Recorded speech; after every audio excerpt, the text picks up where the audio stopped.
Welcome to the WorkWell Podcast. I'm Dulcie, and I'm here with my best friend of over 20 years, Yemisi. 20 years? Wow. And in that time, we've seen it all professionally. From big wins to epic fails, we've learned so much along the way about life, work, and everything in between. We don't believe in gatekeeping, so we want to share these lessons with you. We've created this space to explore the challenges we all face, whether it's finding balance, building confidence, or even stepping into leadership. You'll get stories, advice, and practical tools to help you feel inspired, informed, and excited to tackle whatever comes next. So, take a deep breath, settle in, and let's dive into today's conversation. Hello. Hello, hello. How are you? I am doing very well today, my dear. How are you? Yeah, not too bad. So, today's topic then is the big P, the big nasty P. Perfectionism. Oh, what a dirty word. Dirty. So, yeah, man, it's a big one. It's a really big. So that's what she said.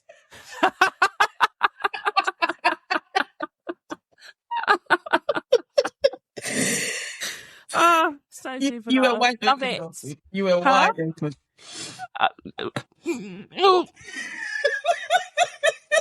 I nearly said it too. Okay. Whew. Come on, I can do this. I'm a grown woman. So perfectionism, the nastiest P word there is. We're going to dive right into it. We're going to talk about how prevalent it is, the impact that it has on us, whether it's at work or just in life in general. I know we've both dealt with it. We both deal with it. Yes. Because it's not like one of those things, I think, that you can just say, oh, I used to be a perfectionist. No, I'm not anymore. If you're a perfectionist, you're a perfectionist. It's just finding ways to manage that. Yes.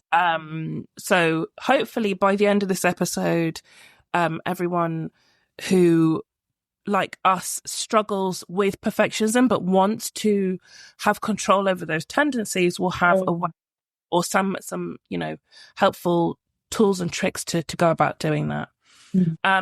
Just really quickly, how do you feel about perfectionism? Like, where are you with it at the moment?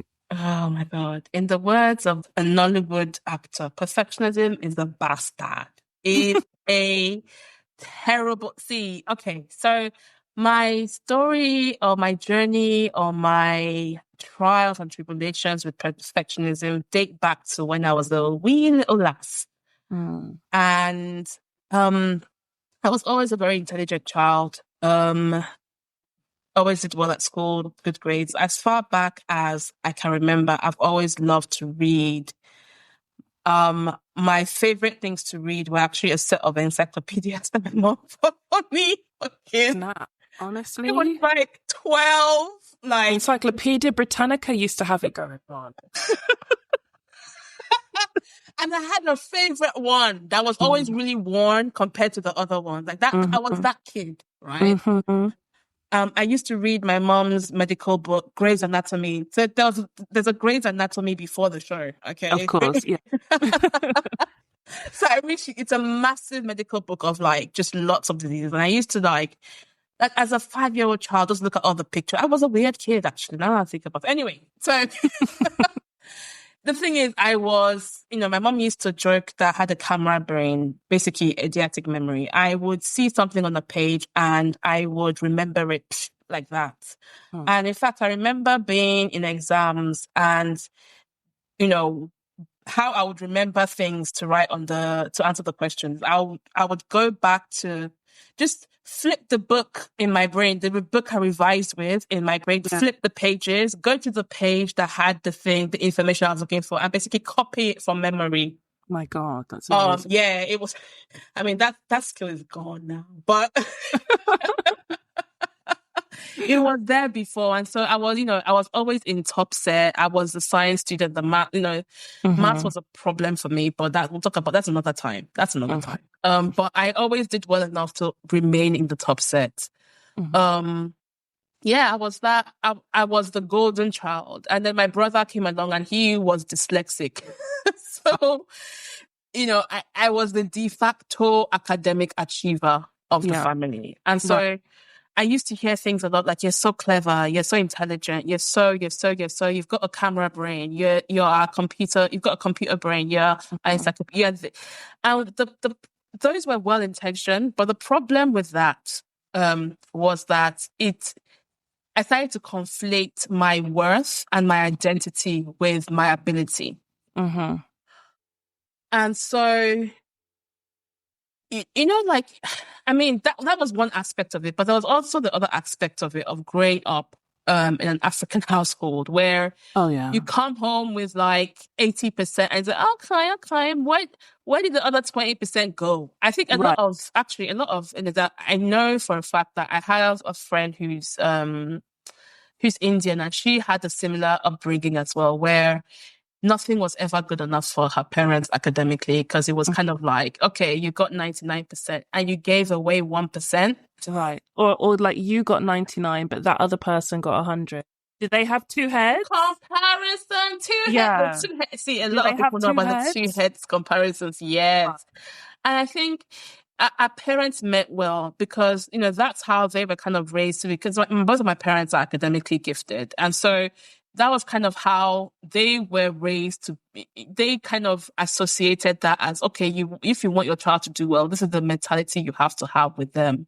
Yeah. And so they passed that on to us. But then the side effect was, like I said, I conflated my self-worth and my identity with my achievement. And that was part of that. That was a big part of the problem I had with perfectionism, because am I worth anything if this isn't perfect? Yeah. What value do I bring to the table if this isn't perfect? And it didn't help as well that I wasn't a super, how do I say? I wasn't the most genteel of girls. I was very outspoken. I was very much a tomboy. I was very, and so this was kind of the thing that got me approval. And so it became this thing that became a part of how I saw myself, until I had a very, very life-altering career event early on in my career that kind of started to break that cycle, start to break those myths, those stories, those false narratives I had set up in my brain throughout childhood and into my early career. So yeah, that's my kind of whistle-stop tour experience with perfectionism. How about you, girl? Honestly, it's like almost exactly the same thing. It really is. The same kind of Nigerian upbringing. Where is that extra one? 99. And also, like, I loved school. Like, I loved learning. I remember when we were doing Latin, because yes, I did go to one of those schools. We had like, the exercise book, and the homework would be like, do exercise 6, part 1, 2, and 3. I would do part 4, 5, and 6, and I would do exercise 8. And I used to do it. It was just for fun. I was like, I want to know what Caecilius is doing. This is exciting. Listen, I was that person just doing extra work. I used to hate summer holidays because there was no school. I didn't like the weekends because there's no school. Like, I just love school. And it wasn't even because I was like popular, because I don't think I really was. I had friends and stuff, but I wasn't like in anything. I was just like one of those floating people. I love lessons. I enjoyed that. I enjoyed learning. But yeah, soon enough, it became attached to the praise of doing well. And it's the same exact thing that you were saying around now conflating my worth with my achievements, my academic achievements. And then it all transferred when moving out of school. Same thing at uni. It becomes a bit different because you haven't got teachers. The pressure's a bit different now. You have to push yourself through. Mm. And I think year 1 was okay. Year 2 floored me. And year 3, I had to claw myself back. I was like, okay, and also at that point, I didn't enjoy what I was learning. Yeah. So yes. It wasn't. Yes. It wasn't enough to get me through it. But nonetheless, I still had to get good grades because nobody was spending that money to send me to a top university to come back with a rubbish degree. So that pressure was still on, right? Even though actually I knew of people who dropped out or changed course and things. And back then it was like, they've dropped out or whatever. But actually now I'm just like, well done them for being like, this isn't for me, and finding what was for them. I was like, those people were so much more self-realized than I was at that point. So we have to talk about someone. We're not going to say his name. We don't want to embarrass him. But there was somebody I don't know if you remember him, but I do. He was on the course with us, and he very quickly realized this is not it for me. In fact, actually, I'm quite envious of him, to be honest, because he got to be able to do that. And so he left the course and he did something else. I can't remember what it was, but something more to do with what he felt like this course was, what he thought the course we were on was, right? Yeah. And I remember seeing it, like this guy was like, glasses, really, really bad acne. And I remember when we first heard that, like, he'd left, and like, you would have some people say, oh, he couldn't cut it, he couldn't hack it, whatever. But like deep down, I was like, I wish I could do that because... But I couldn't imagine as an international student paying international fees. That's true. Telling my father that, oh, this isn't the cost. No, I couldn't even picture that situation happening. And so I remember seeing him in second year, and this was after he had changed course. This man had a glow up, like acne gone. He was fine, like hell. I remember passing him, like seeing him coming from the other direction, and the sun was shining on him.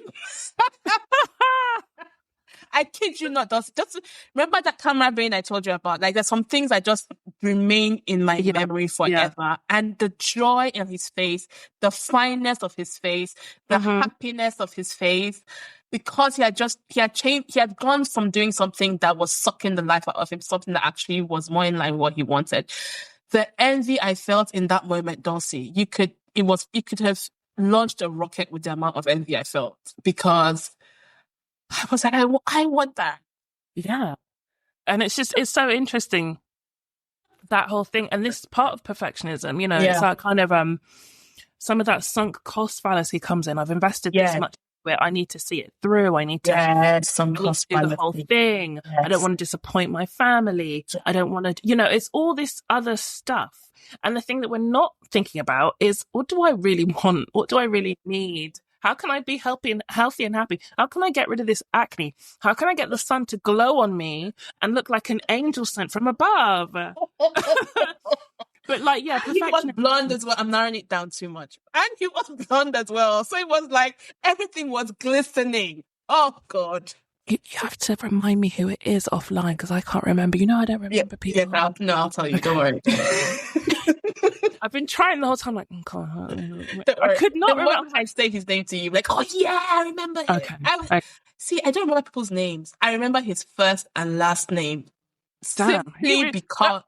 This is the first time I wanted something that somebody else had. This was the very first time I remember, like, that's why it must have stayed with me, because I desperately wanted to be him. You're like, so this is what it is to covet. Like, I thought I was privileged, and then this, and then you realize, like, choices, autonomy, freedom.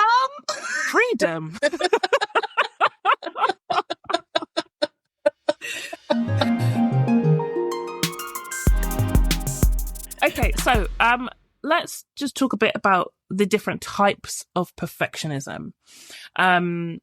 There's a lot of work that's been done around perfectionism, unsurprisingly, since it affects so many people. But scientists, great thinkers in this space, have come up with 5 styles of perfectionism. 5 I'm just whole going to go stuff. through them. Yeah, 5 whole styles. So the first one is self-oriented perfectionism. Self-oriented perfectionists have high personal standards, expect to be perfect, and are very self-critical if they don't meet those expectations. Oh, sorry. Other-oriented perfectionism. Other-oriented perfectionists expect other people to be perfect and are highly critical of those who fail to meet their impossibly high expectations. Mother, can you hear me?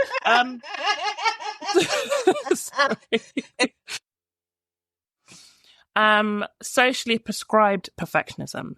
Socially prescribed perfectionists believe that other people expect them to be perfect and that those other people will be highly critical of them if they fail to meet those expectations. Overt perfectionism.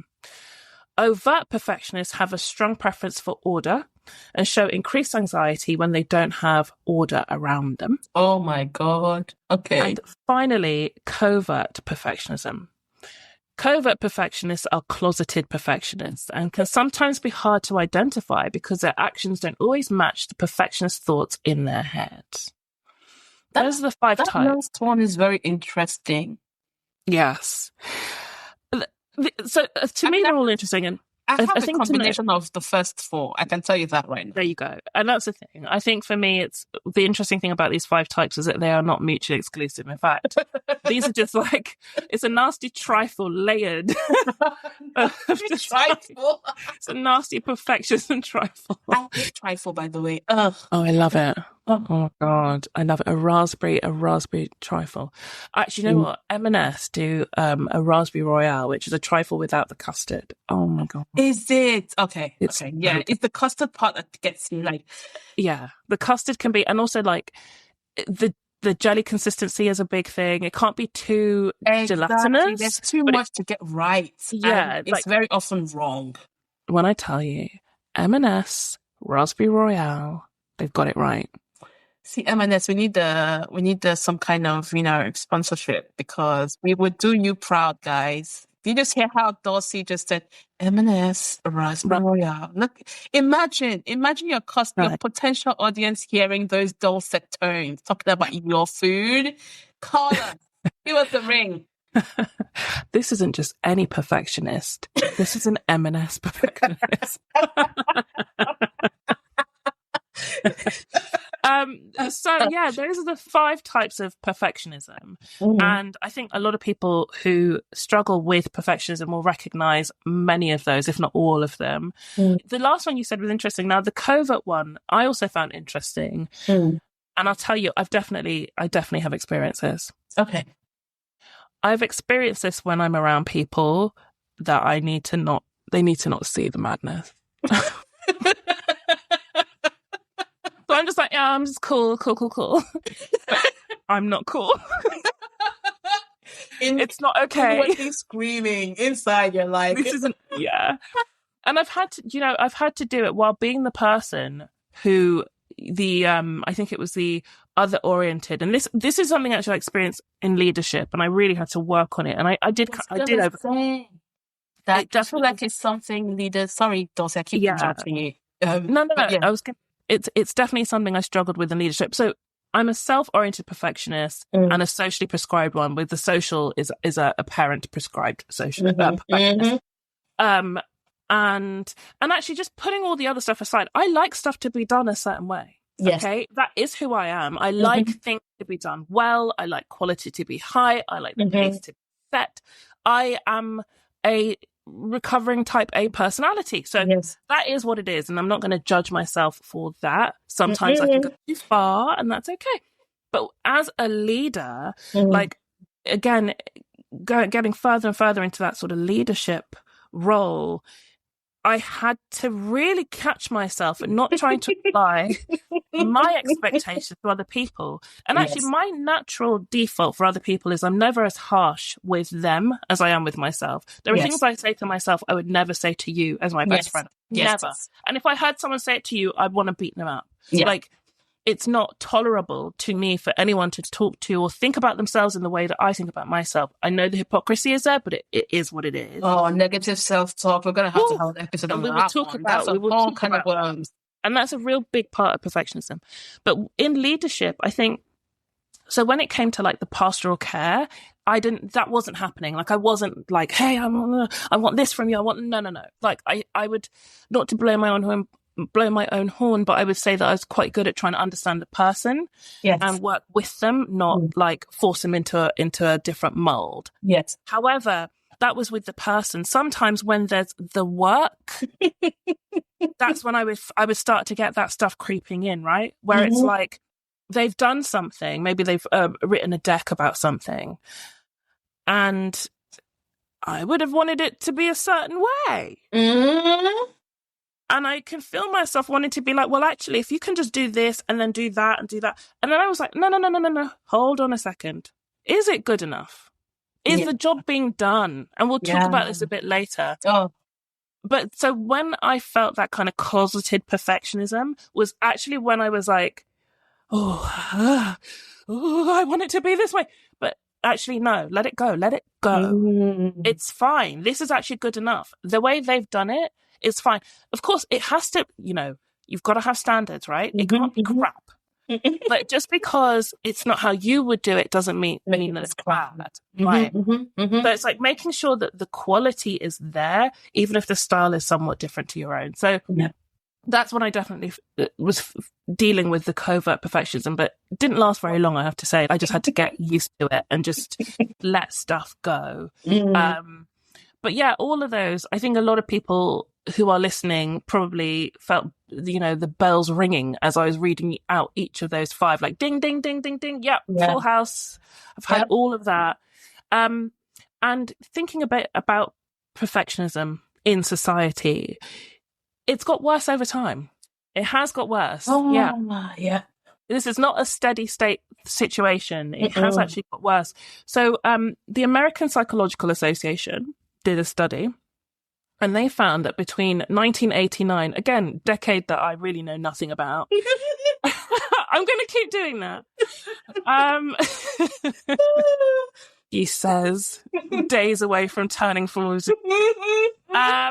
So they found that between 1989 and 2016, self-oriented perfectionism, so that's the one where you have high personal standards, that increased by 10%.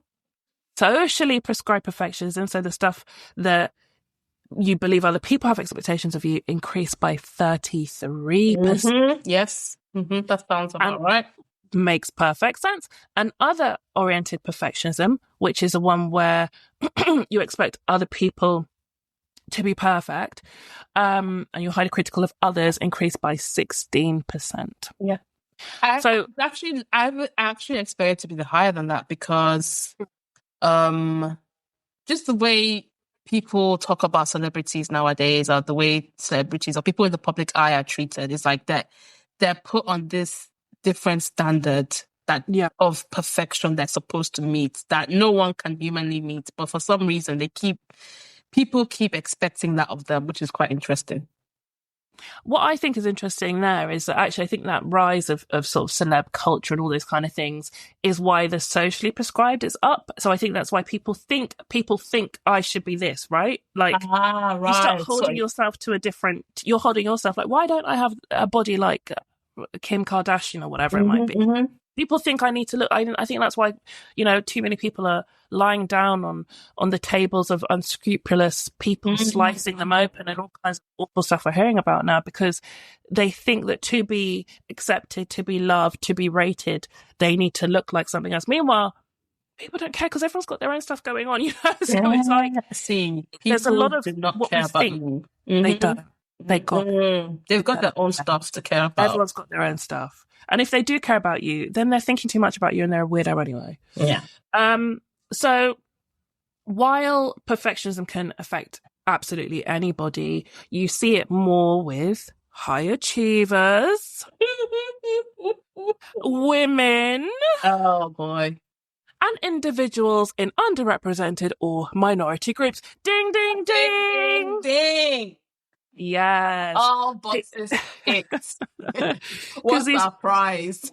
Exactly. What do we win? Burnout. That's the prize. And coming soon on the WorkWell Podcast. It actually is. It's like in 2 episodes time. Oh my God. So yeah, you tend to see it more with those groups because they feel and are under additional pressures to prove themselves or meet societal or cultural expectations of them. In terms of generationally, we've seen it on the rise everywhere across all age groups, but it seems to be more prevalent with millennials and with Gen Z. Again, not particularly surprising, where more and more sort of competitive academic environments, competitive work environments, social media, the advent of the internet, like being exposed to, you think you're the best thing in your town, and then you see a YouTube video of, Cynthia Erivo, for example, and you're like, I've been lied to my whole life. Like, but I thought I could sing. No, bitch, you can't. Yeah, so there's it's not surprising that the younger generations are more affected by that, because that quote, comparison is a thief of joy. And it is the true quote. Comparison is a thief of joy. Yes.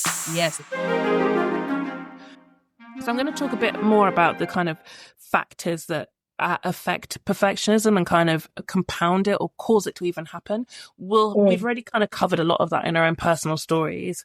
And the one we were just talking about is social media. It's that thing of what you're seeing on social media isn't a whole life. So you're seeing people's highlight reels. You're only seeing the best stuff. And people's highlight reels might not always be real. Yeah. And I think ultimately that kind of comparison is so unhealthy, because it is in most cases an illusion. And this idea that, I'm a 28-year-old and I'm just going to my job. I may be, making, I don't know, 30K or something, but people my age are getting on private jets. They're buying Birkins. They're doing this, that, and the other. Suddenly now you're just like, I'm a failure. You're not. You're not a failure at all. You are absolutely on track. You're doing what you're meant to be doing. You are doing better than the average person of your age, but because you're seeing a handful of people who may or may not even be telling the truth, suddenly you're judging yourself, and you're suddenly, a new idea of what perfection is has appeared in your mind, and that thing is not even achievable. No. It's the stuff around like the jobs people are doing their side hustles or making millions doing like influencer stuff, all this kind of stuff, which is great, but it's not the norm, and we need to stop thinking that it is. So yeah, that whole bit about social media and the pervasiveness of social media and how much that's adding to perfectionism is actually very scary. And I'm so grateful that we are of an age where we can switch off from things. Like we remember when there wasn't any of that. So like there's only so much I don't really care when I see anything. Exactly. Because I know well enough that that's not real. Like there's so much going on. We've seen too much. You've seen too much to buy into it. But if you haven't, if you're young and impressionable and you don't have life experience, how would you know? How would you be able to discern what's real and what's not? Another thing is, excuse me, workplace expectations, right? So depending on the kind of business you're in, the industry you're in, you think about things like banking, right? Or like investment banking, like those kind of extreme, typically toxic or not, very competitive industries. There is this sort of unspoken expectation that you are on it. You're doing what you need to do. You're on 100% every day. You're moving forward constantly in your career. You are credible. You're crushing it. All that kind of energy, and you're seeing other people who are doing well and they fit a certain mold. You're like, oh, I've got to be more like Jack. It just adds all this pressure. And then like if you're in an environment maybe that's not diverse, we talked about how perfectionism can affect minorities, women, etc., underrepresented groups more. If you're in an environment where no one really looks like you or no one's quite like you, it's even more pressure to be like, oh God, I need to fit in. I need to find a way to assimilate and be more like these people here. And sometimes it's even more, it's about, I completely agree with you, Dulcie, about those things. And there's also the kind of extra bit about the kind of people you see getting ahead, right? The kind of people you see getting promotions, the kind of people you see getting accolades and praise, that also influences how you think you should be. Because if you only see a certain type of person getting the things that you yourself aspire to in the workplace, what signal does that send you? Yeah, I got to be like Jack. I've got to be like Jack, even though Jack is an asshole. I will say now, I have never worked with anyone called Jack. Okay, neither have I. No shade, because I don't know any Jack. Any resemblance to any person's living or dead, if purely coincidental, please don't come for us. But mind you, I do have really terrible memory for names, so there's probably a Jack I have worked with who's like, I mean, we've all worked with a Jack. Sorry, Jack. Anyway, so we've touched on this one already about intersectionality of gender and race, and it's this thing about going into a situation that people may have stereotypes or biases about you, and you are feeling like, do I meet that, or do I have to fight against that? What do I do? You have that conscious. So again, I can only speak for myself, but as a Black woman, I'm always mindful of that angry Black woman trope. I don't want to be seen as an angry Black woman, so I have to be very careful about how I express my displeasure. And sometimes I'm burning inside with anger, and I'm right. I'm right to do so, because this is some real bullshit. Yeah. But if I say things in a certain way, I will not be seen as assertive like my male or white counterpart would be. I'll be seen as aggressive. So it's just like, okay, I've got to be mindful of that. There have been moments where I'm like, you know what? To hell with it. It is what it is. This is who I am. I'm not an angry person. I'm actually quite far from it. But I'm going to say what I need to say the way I need to say it. And whether you take it like that is a you problem, not a me problem. But even that thing, angry person, Dulcie, where did that even come from? Anger is an emotion. It's a feeling. And like all feelings, it comes and goes. When you start ascribing feelings to define someone's personality, this entire person is just angry. And you'll see it a lot with in America with Asian people. So people maybe from with an East Asian heritage, they've always got this, they give them the stereotype of being really quiet. Oh, what? Where are these things coming from? Why is this happening? And how bloody irritating that people feel have to keep fighting a stereotype. And it's it's not mine. I don't want it. It's not true of me. I'll reference, a wonderful franchise, Real Housewives of Beverly Hills. Yeah. And they, for many, many years, was a predominantly white cast, and they had two women of color join the cast. Giselle, who's Haitian, Black American, and Crystal Minkoff, who, oh my God, when I tell you, I love her so much. But anyway, she is Asian American, so Chinese heritage. And, it's Beverly Hills. They're all moneyed up. And it was so interesting watching them in this group. And actually, for the most part, it was cool. They weren't really, the race came up pretty quickly. But what I noticed is the sort of the tone of things sometimes were to position Giselle as aggressive, and Garcelle as aggressive or angry, position Crystal as meek and quiet. Now, they weren't. Garcelle is very, observant and direct, not rude, never raises her voice, but she'll say something. She's like, that's weird. Why did you do that?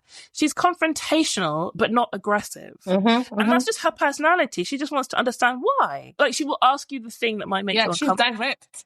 She's direct as hell.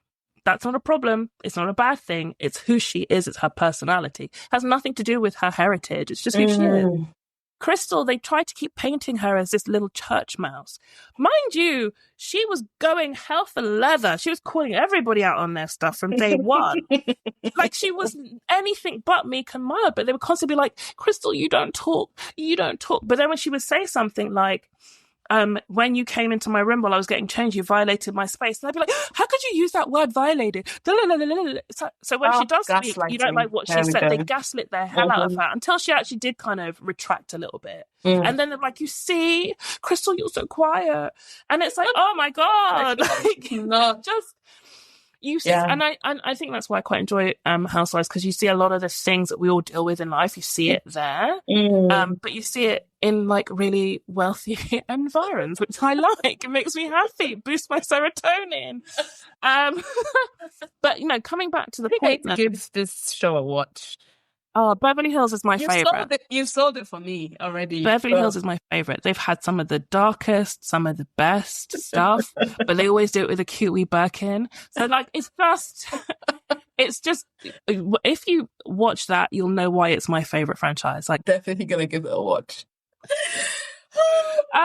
Anyway. So yeah, but the whole intersectionality of gender and race. So yeah, having to live up to, fight against, resist these kind of tropes that others have imposed on people who happen to look like you or fit into, whatever subjectivity you fit into. It's just an extra load, an extra level of stress and pressure that honestly, who needs that? So another sort of cultural factor is this whole concept of success. Achievement culture. Hustle and grind. And you see this a lot in sort of Western cultures. I think it's everywhere, but this kind of like, your personal worth is the same as your achievement, your career achievement. It's the same as what's in your bank account. Oh yeah. And it's just like, you got to have it all. You've got to have the killer bod. You've got to have a consistent workout regime. You've got to be eating fantastically well. You've got to have great friendships. You've got to have a relationship with the best possible partner anybody could ever have. You've got to be so fucking hot. And you've got to have a brilliant job, drive a big car, live in a big house, jet set like I was going to swear even more. Jet set like nobody knows like what. A mother father? Like a mother father. Like Caecilius was in Latin, jet set. You have got to, to have it all. Yeah, I love it. You've got to have it all. You've got to do it all, and you've got to do it all right now, right? Bloody hell. Aspire to perspire before you expire. That's it. Who needs to go to sleep? You'll sleep when you're dead. What? Yeah. What? It's just ridiculous. It's utterly ridiculous, this idea that we can do everything to the highest level all the time. And what is that film called? Everything Everywhere All at Once? Yes. Right, like, no. Yeah. And that is such a... And then if you're, you're crushing it at work, but you have no friends, and then you feel really bad about that. Like, it's... Or you've got you're doing really well at work, but your health is crap. Dulcie, please keep it moving. I feel like taps. Please carry on. There's like nothing to see here, girl. Keep it moving, please. Scram! Is this an intervention? What are you talking about? What is going on here? Who are these people? But no, like, honestly, this horrible sort of, we've got to do it all. And I think definitely for women as well, there's this kind of, you can be it all. You can be the perfect wife, the perfect mother, the perfect daughter, as well as be this wonderful career woman, but also be this gentle Mother Earth. And it's like, I'm one person. I couldn't possibly do it all. I'm one woman. It's not all in me. Leave me alone, please. And then the final factor that we both talked about with our own perfectionism backstories is educational pressure. It's that stuff that starts in childhood where the systems that we're in, the kind of system of school, university, etc., where achievement is always prioritized over effort. Yes. Oh, yes. Right. So that's always a thing. Like you what do they say, that there's no prizes for effort or something? There's kind of terms around. Yeah. Okay. So there was a time where, in the educate, where there was this rise of participation prizes, right? Oh, people hated that. People hated it. And I think it really speaks to society we live in, where people are so, like, they hated it on a visceral level. Like, yeah, I have never seen so much hate towards something that has so little to do with someone. Like, yeah, you're right.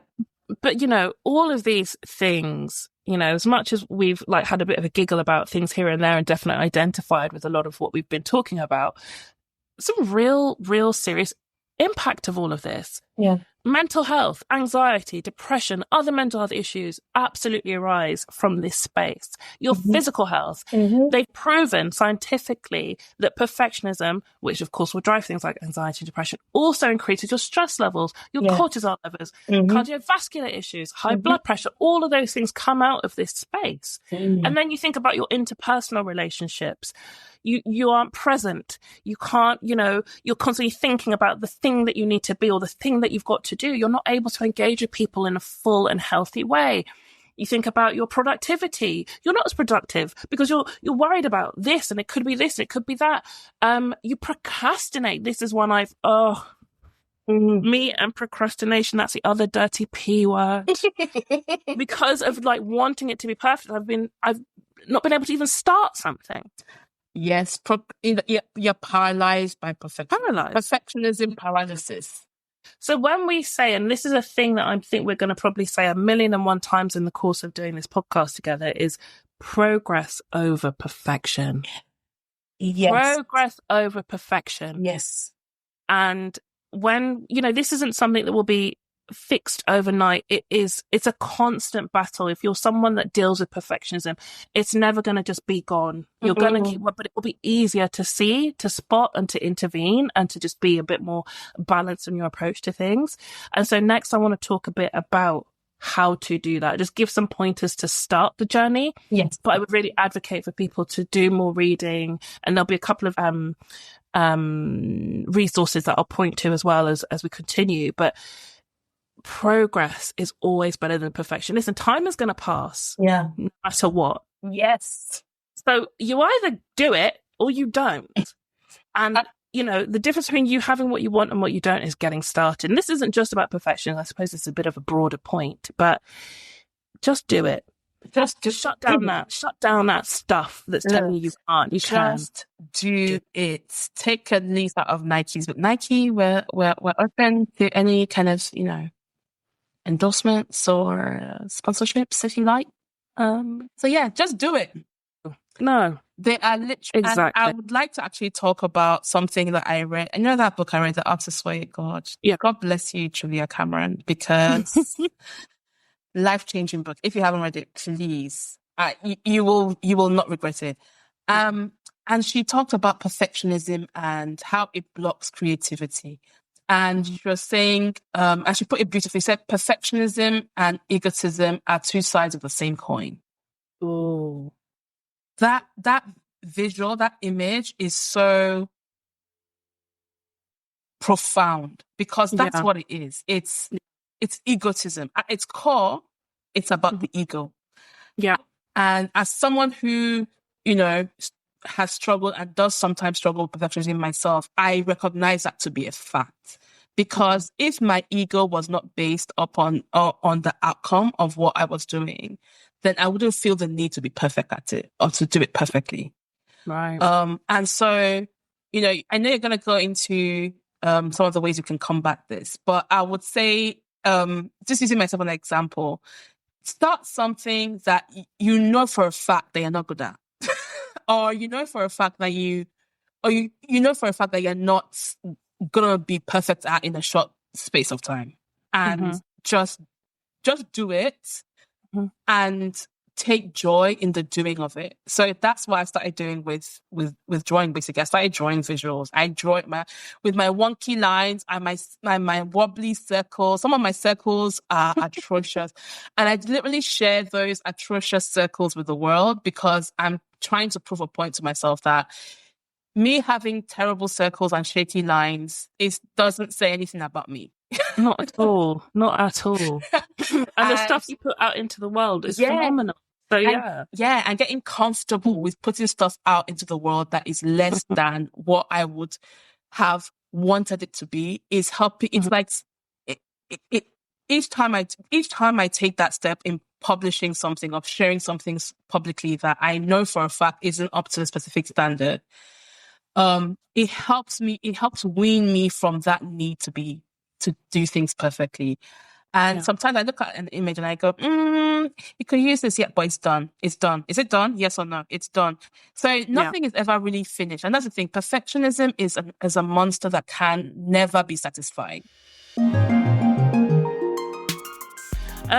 what I want to talk about next is how to start combating perfectionist tendencies and how to move more into being progress-centered. So the first thing is to try to just identify when you are having that kind of perfectionist thinking, right? Mm-hmm. Don't judge yourself. Just catch it. Oh, there's that little judgmental voice of mine. Okay, what is it saying? Right, okay, I've got that. Catch that thought and challenge it with a fact. So much of that judgmental thinking, that perfectionist thinking is just negative self-talk. Mm-hmm. And you need to challenge it with the truth, because more times it's not true. It's your fear manifesting in a really strange way. Yes. But the truth, the reality of what you've experienced in your life, the reality of what you know to be true actually disproves that voice. Mm-hmm. So if you can challenge that thinking with a fact, you can help to just lessen its power. Like I say, it's really hard to stop this stuff, but if you can at least lessen its hold over you, turn the volume down on that voice, let it just go from like a booming voice to a tiny little annoying little whisper. That's kind of the goal there. Embrace imperfection. And I'll talk about an exercise called the good enough exercise shortly, but embrace imperfection. There's beauty in imperfection. Speaking of beauty in imperfection, can I just interject here? And first of all, like, I love all things Japanese, by the way. I'm just a huge fan of the culture and of just how intentional they are about living and life. And one of the things I really like about Japanese culture is something called kintsugi. I hope I'm saying that right. Yes, a broken pot. Yeah. And how essentially, for those who don't know, kintsugi is basically the art of taking a broken vase, a broken object made of ceramic, and, gluing it back together with lacquer and dusting it with either gold or platinum dust. So what you get is basically gold highlighting each and every crack in that ceramic piece. And it's often even more beautiful than the original piece. And you find some people deliberately breaking ceramics and breaking their vases just to get that effect because it's so beautiful. And what makes it beautiful is the imperfection. So the more cracks you have on that piece, the more gold you're going to see. It's so beautiful. So the more broken stunning. It is, the more beautiful the outcome is going to be. And I've thinking of myself in that way and my flaws and my imperfections that way has been really helpful, because my imperfections actually are the things that make me uniquely me. And there's a beauty in that. Absolutely. Oh, I love that. Here's a little perfectionist thing. I got one of those. I got a kintsugi kit, and I never broke it because I was scared to break it. I know what your homework is going to be. Break that pot. Break that pot. When you were saying it, I started feeling shame. I was like, This is a judgment-free zone, by the way. So it's just a reminder. It's just a friendly reminder, a gentle reminder, as they say. Oh my God. I know exactly what I just put it in a drawer. I was like, you stay there, okay? Oh my God. So yeah, embrace imperfection. And then next is set reasonable goals for yourself. Break down tasks so that they're manageable, because sometimes when you're thinking about the whole thing, it can become overwhelming and you want to get it all perfect. And actually, when you start to break it down into something more digestible, it's not that hard. And you can be great. You don't have to be perfect, but you can be great, and you can just take it step by step. So I think most people are probably familiar with the SMART technique.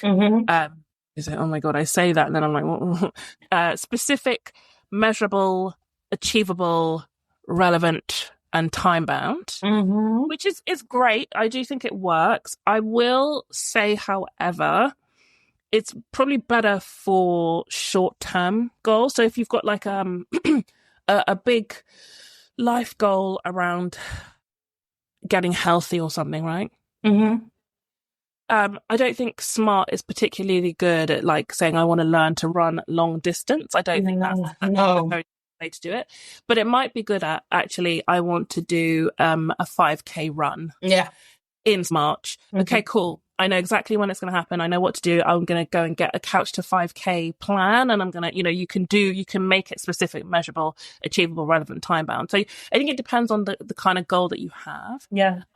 Also, if you're neurodivergent, sometimes trying to make things time bound can be a little bit tricky and add a level of pressure that you don't need. Right. So another framework, and again, I'm sure there are plenty of them, but another one that is actually more about being flexible and making iterative progress is the PACT technique. So that's purposeful, actionable, continuous, and trackable. So purposeful, it means that whatever you're working at, the goal that you have should align with the values that you have and have some sort of meaningful reason behind it. You don't just do it because I have to do it. I have to want to do it. What's my why, to quote Simon? Actionable. So the goals are focused on the actions that you take, not, like just, the result that I want, but what are the actions I'm going to take to get there? Continuous. So it's about consistent effort and progress that you make over time, and therefore trackable. So rather than like a hard, rigid metric, I'm going to be tracking, I need to have more hydration. I need to start drinking water. Okay, I'm going to track how many liters of water I'm tracking, right? It's an ongoing thing. There isn't an end point to it.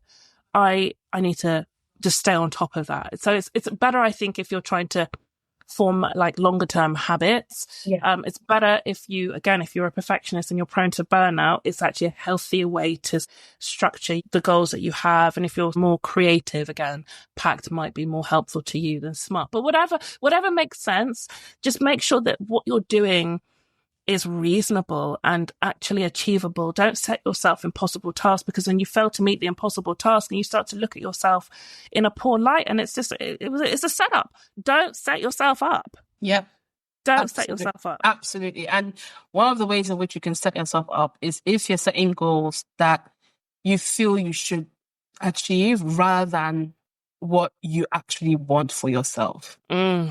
You have to want it, and wanting it, and it's easier said than done. As someone who is most of her life didn't know what she wanted, she knew what she didn't want, right? And that made things tricky for me, because what I would then do in the absence of not really knowing what I wanted was think about, okay, what should someone like me at my stage of life want? Right. What should someone with my education background want?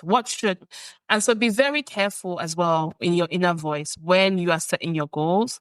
And I would say there's a pre-work that you have to do, is really getting to know yourself and getting to understand what really makes you tick, what really gives you energy, what feeds you, what makes you feel good, what makes you feel happy, what makes you feel fulfilled, What makes you feel like you are happy to be alive and to be here on this earth?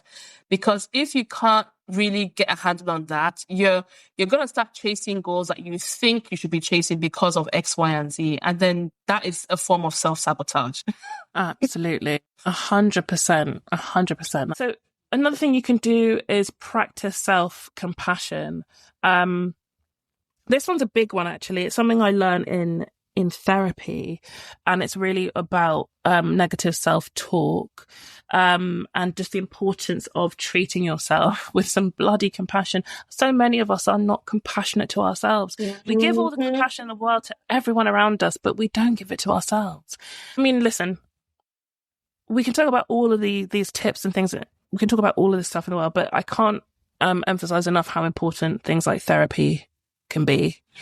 Even if you're starting off with something like CBT, before maybe trying talking therapies or whatever else it might be, there's no shame in therapy. If you feel like, I'm sick, I'm going to go to the doctor, like I've broken my leg, let me go to see the doctor about it. Or I want to get fit, I'm going to go to the gym.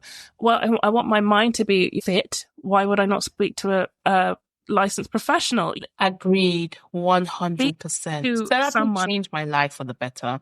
Therapy was, I look back on my life and I look at, I can identify some pivotal moments where the trajectory I was on was heading towards just disaster. And the things that kind of changed the tracks on that, therapy was one of those things. But it's so good to be able to speak to someone who knows what they're talking about, who is qualified and who is objective. They can help you figure things out, help you work through some of those difficulties. And one of the things I got out of therapy was, an understanding of self-compassion. The Center for Clinical Interventions, they have a really, really, really good worksheet about self-compassion. It talks about all kinds of things, around like the connection between sort of body and mind and feelings and physical symptoms, etc., etc. And then it has a really lovely exercise called the Compassionate Thought Diary exercise. I'll put a link to it, to their website. So if you want to sort of go deeper with it, it's well worth a look and just running through the exercise for yourself. But I'll talk about the good enough exercise in a minute, which is like a lighter gateway exercise for that. But honestly, I couldn't recommend enough doing the Compassionate Thought Diary exercise too. Another thing is mindfulness, right? Having moments of mindfulness and gratitude, meditation, these kind of things, they might seem a bit frou-frou, but they are really helpful. I'm the biggest skeptic that ever skepticked. And mindfulness and gratitude works. That's the thing. It doesn't matter how disgusting a medicine tastes. If it works, it works. You take it and then you get it.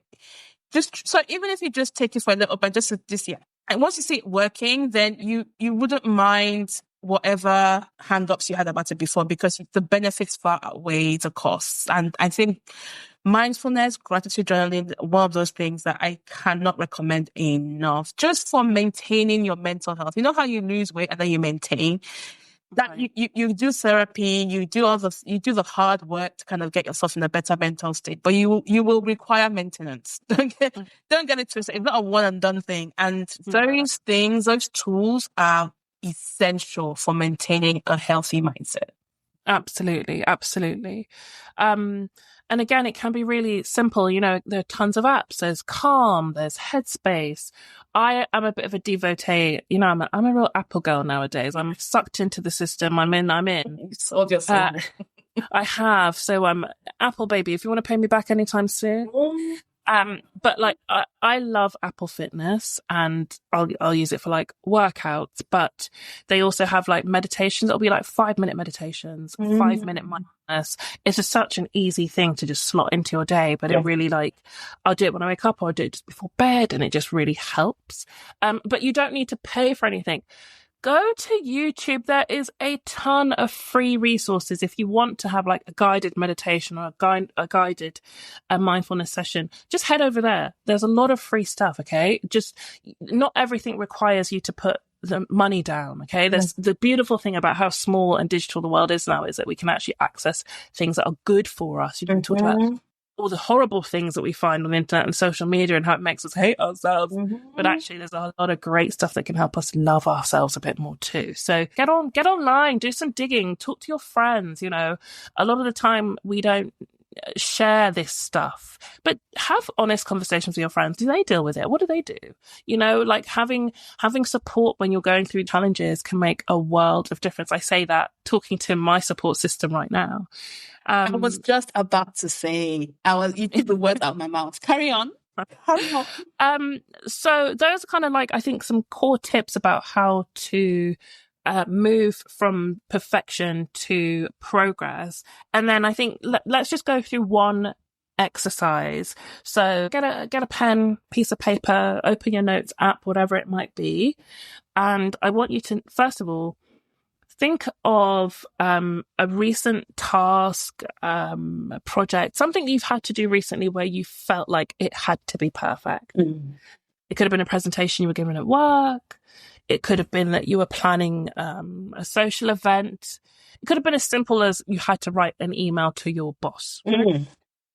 And then ask yourself, what does good enough look like here? What would be the minimum acceptable outcome for that task that you thought about? Not in a negative way, not like, well, I could have just sent any old thing. And no. What would have been acceptable, but realistic that you could have done? Right?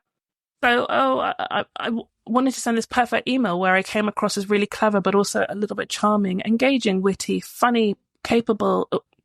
Just send the damn email. But you know, honestly, what's the minimum acceptable there is that the email is clear and that it is sent on time. Yeah. Okay. Yeah. Right. So, what is the minimum acceptable outcome for that task that you thought about?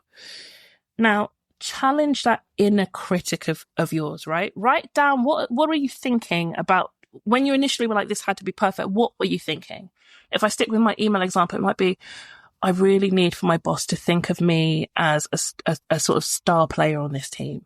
I need them to see me as brilliant. I need them to see me as engaging. I want them to, you know, there's all these things, there's all these pressures, right? So then replace them with more compassionate thoughts. So rather than, I mean, again, staying with the same example, rather than, I need him to see me as this, or I need her to see me as that, it might be, I need to get an email out to this person. I need to get this piece of comms to them so that they can do what they need to do, and I'm not holding them up, so that I can also free up my time to focus on other things that are really important to me. Right now. I like that. It might not be. This doesn't have to be the make or break moment for my career. This one damn email. Actually, I am good. Yeah. The truth is, I've done pretty well. Yes. I'm good. So this email just needs to do what this email needs to do. Exactly. It's fine. It has no bearing. There's no bearing on unless anything. I swear at him. Right. I didn't say I hope this finds you terrible dead. names. Yeah, exactly. Yeah. I think Right. So, you know, with regret, Dulcie. Like, I didn't find it off like that. So it's fine. Yeah. So then hopefully at this point you're already like, oh, okay, let me just take the pressure off myself a little bit.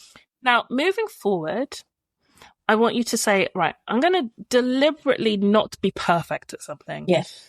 I'm going to take a task in the coming week, right? Next week, there's something I'm going to do where I'm just going to get it to good enough, not perfect. So this report that I'm writing, and I want it to be so perfect before I show it to my boss. Actually, I'm going to get it 80% of the way there. Then I'm going to say, hey, here's a draft version. It's a couple of bits I'm working on, but I'd love to get your thoughts on it. The amount of effort, pain that I saved myself when I started doing that at work. Because it's when you put it all in and you're like, okay, it's perfect. And then this person comes back, they're like, well, actually, then you want to slice them. Yes. It's soul destroying. You put it really well. I just the intentionality is the key thing here. It's not about putting out something that's sloppy, or it's about being pulling back intentionally. And allowing and inviting feedback that it's probably going to come. Sometimes you put it out there and it's like, that's exactly what they needed. Sometimes it needs more feedback. But hey, that's the thing. Like, feedback never killed anyone, right? And so being open to that growth mindset of, okay, actually, them feeding back is also an opportunity for them to collaborate with me on this. And that shared ownership leads to better outcomes for everybody. So why not take that route as well? Another plus to that one, just, dipping into the kind of politics of it all, it's a good look. Yeah, it's a good look. It's a good look to open it up earlier. Again, let it be in a good state. You don't want to go and expose yourself unnecessarily. But it is a good look. Discretion and discernment, please. Right. You are seen as a more open person. You're seen as a collaborator, seen as a team player, things like that. Sometimes you might even get a lovely surprise. So they're like, this is perfect. It's done. And you're like, oh, okay, well, my job here is done. So yeah, it's just find ways deliberately to be imperfect. Yeah. And my God, when I learned to drive really, really late in life, and like within the last couple of years, and I hated it so much at the beginning. I was like, why am I not a perfect driver? Why am I not really good at this? Now, I should have known I was a bad driver when I went go-karting about 10 years ago. And I could barely fit into the jumpsuit. My boobs were almost coming out. I felt so disgraced on the track. And I kept running into the side of things. We were partnered. It was an endurance race, 50 laps. I did 1. My partner did 49. He passed out and couldn't come to dinner. Well, I should have known then that maybe driving and I weren't going to get on immediately. But it was my perfectionist tendencies that were at play. And then when I let go, and also when I found a good instructor who understood me, because support is everything. When I found that and allowed myself to learn, it was divine. And now, toot toot, baby, I love driving. Look, I can vouch for her. Like, she drives in London like a pro. You were with me when I drove up a no entry street.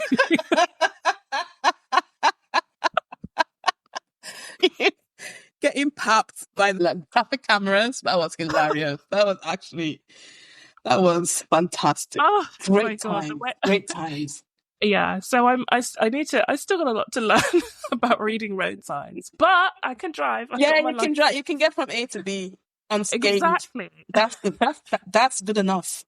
That's good enough. Exactly. There you go. And then the final thing, after you've taken that one imperfect action, is to reflect on the results. So really sit and think about, how did it feel when I prioritized progress over perfection? Ask yourself things like, did I get it done? Of course you did. Did anyone notice imperfections? Of course they didn't.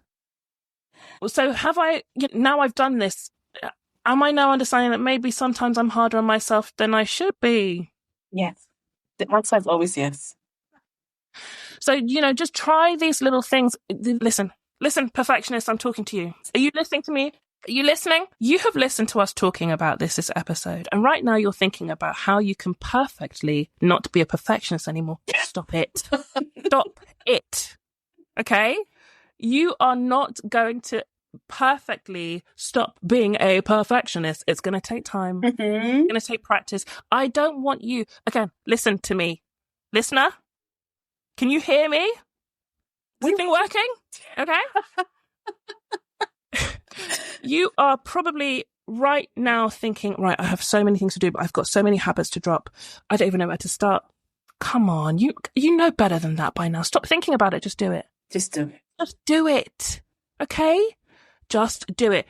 One thing this week you're going to be imperfect at. Just do it. Yeah. Because we can talk about the theory, we can theorize it, blah, blah, blah. Listen, I'm in there too. Do you know what I'm going to do? I'm going to break my kintsugi bowl. Okay? So if I do that, you've got to do something, okay? Yes. Look at that. I'm doing it. All right? I'm going to do it. I'm going to take a picture. I might not show you the picture, but I'll take it. Take a picture. It's a process. To your pillow. It's a No, I'm broken like my kintsugi.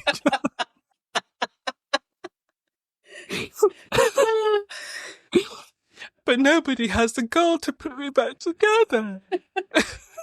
But listen, okay, we are very much in this together, okay? So please, I'd love to hear from people as they start to work on this whole perfectionism thing, I'd love to hear how you're getting on. Talk to us, find us on socials. We'll give you the links at the end of the episode, but it's not easy, but you're not alone. You're not we alone. can figure this thing out, right? We're not going to let the pressures of the world or our families or our cultures grind us down. We are in this thing together. So I think that brings us to the end of this episode. Yeah? Okay. Is there anything else you wanted to mention, or are we wrapping up? I think we're wrapping up because I need to go and pick up my little one. Fairly important thing there. Okay, so here is the bottom line. Perfectionism is not helping you, it's holding you back. Letting go of that need to be perfect is what is going to free you to focus on progress and growth instead. Take one area where perfectionism is holding you back and ask yourself, what does good enough look like? Then take one step forward. One step. So thank you so much for joining us today on the WorkWell Podcast. As always, if you enjoyed this, we'd love for you to subscribe so that you never miss out on another episode. And while you're there, if you wouldn't mind leaving a 5-star rating or review, that would mean the world to us, and it would help more people find out about the show. You can also connect with us on social media. We're at This Is WorkWell on Instagram, Facebook, and LinkedIn. And we'd love to hear about how you're shifting from perfection to progress. Finally, as we move forward and start to think about the next episode, I want you to answer this. What happens when the unexpected hits? We are going to be talking about resilience next week. How to build it, how to maintain it, and how to use it moving forward. So, until next time, take care and keep working well. See ya! Wouldn't want to be ya. Joking.